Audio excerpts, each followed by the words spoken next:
નમસ્તે વિદ્યાર્થી મિત્રો, મારી યુટ્યુબ ચેનલ પિયુષ સેરસિયાની અંદર આપનું હાર્દિક સ્વાગત છે। જો તમને મારા વિડીયો ગમે તો લાઇક, શેર અને કોમેન્ટ કરો અને હજી સુધી વિદ્યાર્થી મિત્રો તમે મારી ચેનલને સબસ્ક્રાઈબ ન કરી હોય તો ખાસ સબસ્ક્રાઈબ કરો અને બેલ નોટિફિકેશન ઓન કરો, જેથી કરીને તમને નવા વિડીયોના નોટિફિકેશન મળતા રહે। તો ચાલો વિદ્યાર્થી મિત્રો, ધોરણ 7 હિન્દી, તેમાં એકમ છે પહેલું, ચિત્ર કે સંગ, એટલે કે ચિત્રપાઠ છે। વિદ્યાર્થી મિત્રો, બીજી માહિતી આપી દઉં, આ માત્ર તમારી સમજ માટે છે, નહીં કે ઉતારો કરવા કે કોપી કરવા। જ્યાં તમને મુશ્કેલી પડે ત્યાં તમારે મારા વિડીયોનો ઉપયોગ કરવાનો છે, અથવા તમે લખેલું હોય તે તપાસવા માટે મારા વિડીયોનો ઉપયોગ કરજો। તેમજ ધોરણ 7ના વોટ્સઅપ ગ્રુપની અંદર જોઈન્ટ થવા માંગતા હોય તો નીચે ડિસ્ક્રિપ્શનની અંદર તેની લિંક આપેલી છે, તેમજ દરેક વિષયના દરેક એકમના વિડીયોની લિંક પણ આપવામાં આવેલી છે। પ્રશ્ન પહેલો છે, ચિત્રના અવલોકન કરેલ સહી વિકલ્પ ચૂનકર ખરાની નિશાની કરવાની છે। તો વિદ્યાર્થી મિત્રો, ચિત્ર આધારિત આપણે જોઈએ, ગુब्बारे के हाथ में, गुब्बारे वाले के हाथ में कितने गुब्बारे हैं, तो 7 આવશે। બીજામાં પંપ આવશે, ત્યાર પછી ત્રીજામાં 1 આવશે, ચોથામાં अस्पताल, પાંચમામાં કિતાબ આવશે। વિદ્યાર્થી મિત્રો, તમે પણ લખેલું જ હશે, ચેક કરી લેજો। ત્યાર પછી પ્રશ્ન નંબર 2 છે, प्रश्न 1 के चित्र का अवलोकन करके प्रश्नों के उत्तर लिखिए। तो અહીંયા પહેલો પ્રશ્ન છે, चित्र में कौन कौन से यातायात के साधन दिखाई दे रहे हैं। तो એમાં આપણે લખશું વિદ્યાર્થી મિત્રો, cycle, motor car, auto rickshaw, bike आदि यातायात के साधन दिखाई दे रहे हैं। ત્યાર પછી પ્રશ્ન નંબર 2 આવે છે, मोची क्या काम करता है। तो चित्र में मोची ग्राहक आने की राह देख रहा है, यदि ग्राहक आए तो उसके चप्पल सी देता या बूट पॉलिश कर देता। ત્યાર પછી વિદ્યાર્થી મિત્રો 3 નંબરનો પ્રશ્ન છે, શબ્દો को हिंदी में लिखिए। तो फुग्गो तो गुब्बारा, शाकभाजी तो कुलडीन, साइकिल तो साइकिल, થાંભલો તો ખંભા, પોપટ તો તોતા અને કૂતરો તો કૂતા આવશે। ત્યાર પછી આગળ જોઈએ પ્રશ્ન 4 નંબરનો પ્રશ્ન છે, साइकिल वाला साइकिल में हवा क्यों भर रहा है। साइकिल के टायर से हवा निकल गई होगी या पंचर हुआ होगा, इसलिए साइकिल वाला साइकिल में हवा भर रहा है। 5 नंबरનો प्रश्न, ईंधन के बिना चलने वाले यातायात के साधनों के नाम लिखिए। तो ईंधन के बिना साइकिल, बैलगाड़ी, तांगा, ऊँटगाड़ी आदि यातायात के साधन बिना भी ईंधन के चलते हैं। ત્યાર પછી પ્રશ્ન નંબર 3 છે, चित्र का अवलोकन करके प्रश्न के उत्तर लिखिए। तो વિદ્યાર્થી મિત્રો, અહીંયા એક ચિત્ર આપવામાં આવ્યું છે, તેના ઉપરથી આપણે પ્રશ્નોના જવાબ આપવાના છે। टायर के अलावा फटने वाली चीज़ों के नाम लिखिए। तो टायर के अलावा फटने वाली चीज़ें क्या, गुब्बारा फूटता है, फुटबॉल का बॉल, बास्केटबॉल का बॉल ने तकिया आदि फटते हैं। ત્યાર પછી 2 નંબરનો પ્રશ્ન, टायर फटने का प्रभाव किन किन पर नहीं पड़ा ने क्यों। टायर फटने का प्रभाव रिक्शा, कार और मकानों पर नहीं पड़ा, क्योंकि वे सब टायर की फटने की जगह से दूर है। ત્રીજો પ્રશ્ન છે વિદ્યાર્થી મિત્રો, તમે પણ લખેલો જ હશે, सब्जियों के अलावा बिकने वाली चीज़ों के नाम लिखिए। तो सब्जियों के अलावा बिकने वाली चीज़ें गुब्बारा, चप्पल और दुकान में रखी चीज़ें है। चौथा प्रश्न, टायर फटने के बाद साइकिल वाले का क्या हुआ। तो टायर फटने के बाद धमाका होने की वजह से साइकिल वाला आदमी गिर पड़ता है। ત્યાર પછી વિદ્યાર્થી મિત્રો પ્રશ્ન નંબર 4, नीचे दिए गए चित्र का 8-10 वाक्य में वर्णन कीजिए। તો અહીંયા એક સરસ મજાનું ચિત્ર આપવામાં આવ્યું છે વિદ્યાર્થી મિત્રો, તેનું વર્ણન કરવાનું છે। તો ચાલો આપણે તે પણ જોઈ લઈએ। નીચે તમારે 8-10 લીટીઓ લખવાની છે। અહીંયા છે કે ભાઈ, चित्र में एक ग्रामीण बाजार का दृश्य है। बीजू છે, बाजार में कई दुकानें हैं जो विभिन्न प्रकार का सामान बेच रही है। तीजू છે, लोग दुकान पर सामान खरीद रहे हैं। चौथू છે, बाजार में कुछ बच्चे खेल रहे हैं। पांचवू, चित्र में कुछ पेड़ और घर भी दिखाई दे रहे हैं। छठू છે, बाजार में एक महिला टोकरी में सामान ले जा रही है। ત્યાર પછી આગળનું જોઈએ, एक आदमी अपनी दुकान पर बैठा है। ત્યારબાદ एक बच्चा अपनी माँ के साथ चल रहा है। ત્યાર પછી છે, बाजार में कई लोग घूम रहे हैं। और છેલ્લું, चित्र एक व्यस्त और जीवंत बाजार का दृश्य दिखाता है। विद्यार्थी मित्रों, तमे पण लखेला हशे, मारा अने तमारा बंनेना वाक्यो पण अलग ज हशे, एटले तमे चेक करी लेजो, क्यांय भूल होय तो तमे सुधारो करजो। त्यार पछी प्रश्न नंबर 5 है। प्रश्न क्रमांक 4 में दिए गए चित्र पर से प्रश्नों के उत्तर लिखिए। तो एमा पहलो प्रश्न है विद्यार्थी मित्रों के मां है, यह चित्र कहाँ का है? यह चित्र किसी गांव के बाजार का या सब्जी मंडी का है। बीजो प्रश्न है, चित्र में कौन कौन सी क्रियाएं हो रही है? चित्र में कई सारी क्रियाएं हो रही है, जैसे कि खरीदने की, बेचने की, चलने की, खेलने की, बातें करने की आदि।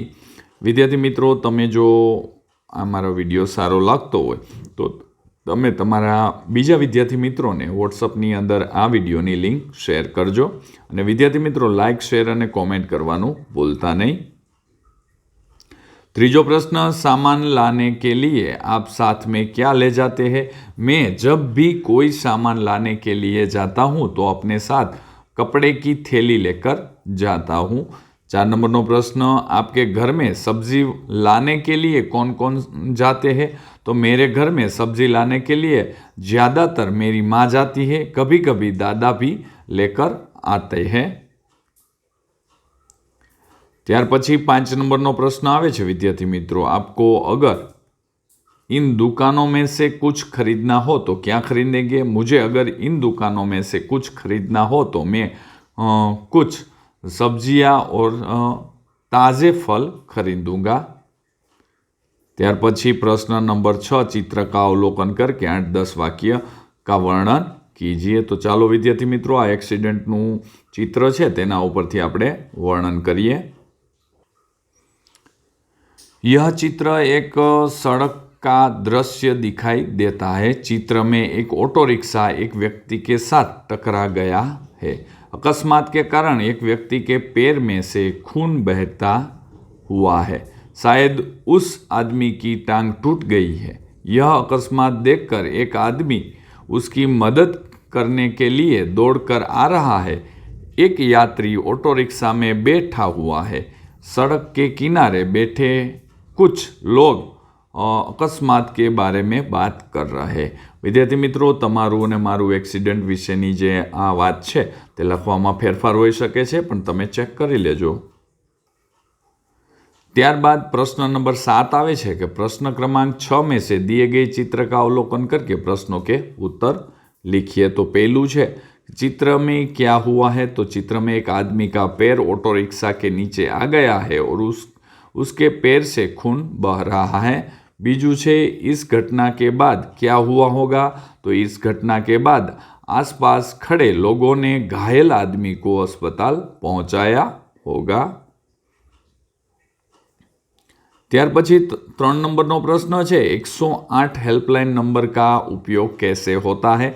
यदि किसी का अकस्मात होता है तो एम्बुलेंस को बुलाने के लिए मोबाइल फोन से 108 नंबर पर कॉल करना होगा। 4 नंबरનો प्रश्न विद्यार्थी मित्रों, अस्पताल में कैसे इलाज होता है? तो अस्पताल में दर्दी की बीमारी या तकलीफ जानने के बाद आवश्यकता अनुसार इलाज किया जाता है। त्यार पछी विद्यार्थी मित्रों 5 नंबरનો प्रश्न है कि भाई घटना के स्थल पर तत्कालिक इलाज कैसे कर सकते हैं? तो घटना के स्थल पर तात्कालिक इलाज करने के लिए हमारे पास प्राथमिक सारवार की कुछ चीज़ें होनी चाहिए जिससे हम इलाज कर सकते हैं। त्यार पछी प्रश्न नंबर 8, निम्नलिखित परिच्छेद को पढ़कर नीचे दिए गए प्रश्नों के उत्तर लिखिए। तो प्रश्नों उत्तर आपणे नीचे जोईए। विद्यार्थी जीवन में कौन कौन से गुण प्राप्त होते हैं? तो विद्यार्थी जीवन में ईमानदारी, धैर्य, दृढ़ता और अन्य मानवीय गुणों प्राप्त होते हैं। बीजो प्रश्न है विद्यार्थी मित्रों के हमारे जीवन में अनुशासन क्यों होना चाहिए? तो अनुशासन हमें जीवन में पथ पर आगे बढ़ने में मदद करता है। त्यार पछी विद्यार्थी मित्रों 3 नंबरનો प्रश्न आवे छे, तमे पण लखेलो ज हशे कि विद्यार्थी जीवन का उद्देश्य क्या है? तो विद्यार्थी जीवन का उद्देश्य हमें अनुशासन और अध्ययन करना सिखाता है और यह हमें जीवन के पथ पर आगे बढ़ने तथा मानवीय गुणों को प्राप्त करने में मदद करता है। चौथा प्रश्न है, आपको जीवन में किसका मार्गदर्शन मिला है ने कैसे? मुझे अपने जीवन में अपने माता पिता और शिक्षकों के मार्गदर्शन मिला है। माता पिता ने अपने अच्छे रास्ते पर चलकर और शिक्षक ने अच्छा आचरण करके यह बातें सिखाई हुई है। 5 नंबरનો પ્રશ્ન છે, પરિચ્છેદ को उचित शीर्षक दीजिए। तो આપણે એને શીર્ષક દેવું હોય તો સાર્થક વિદ્યાર્થી જીવન એવું શીર્ષક આપી શકાય। પ્રશ્ન નંબર 9, સહી શબ્દ કે સામે ખરું અને ખોટા શબ્દની સામે ખોટોની નિશાની કરવાની છે। તો વિદ્યાર્થી મિત્રો અહીંયા કરી દીધેલ છે, તમે પણ ચેક કરી લેજો। ત્યાર પછી વિદ્યાર્થી મિત્રો પ્રશ્ન નંબર 10 આવે છે, શુદ્ધ रूप से लिखिए। खंभा पर तोता बैठा है तो खंभे पर तोता बैठा है। बीजू है, साइकिल का टायर फट गई तो साइकिल का टायर फट गया। त्यार पछी है त्रीजू, छोटा बच्चे को मत मारो तो छोटे बच्चे को मत मारो। चौथू है, मैं और मेरी सहेली बाजार जा रहे हैं तो मैं और मेरी सहेली बाजार जा रही है। तुम कहाँ जा रहे हैं तो तुम कहाँ जा रहे हो। एवी रीते આપણે શુદ્ધ રૂપ છે લખી શકીએ। જો વિદ્યાર્થી મિત્રો તમને મારો આ વિડીયો સારો લાગ્યો હોય તો લાઈક કરજો, શેર કરજો અને કોમેન્ટ કરજો। અને હજી સુધી વિદ્યાર્થી મિત્રો તમે મારી ચેનલને સબસ્ક્રાઈબ ન કરી હોય તો ખાસ સબસ્ક્રાઈબ કરો અને બેલ નોટિફિકેશન ઓન કરો, જેથી કરીને તમને નવા વિડીયોના નોટિફિકેશન મળતા રહે। તો ચાલો વિદ્યાર્થી મિત્રો હવે મળીશું આપણે આગળના વિડીયોની અંદર। આવજો।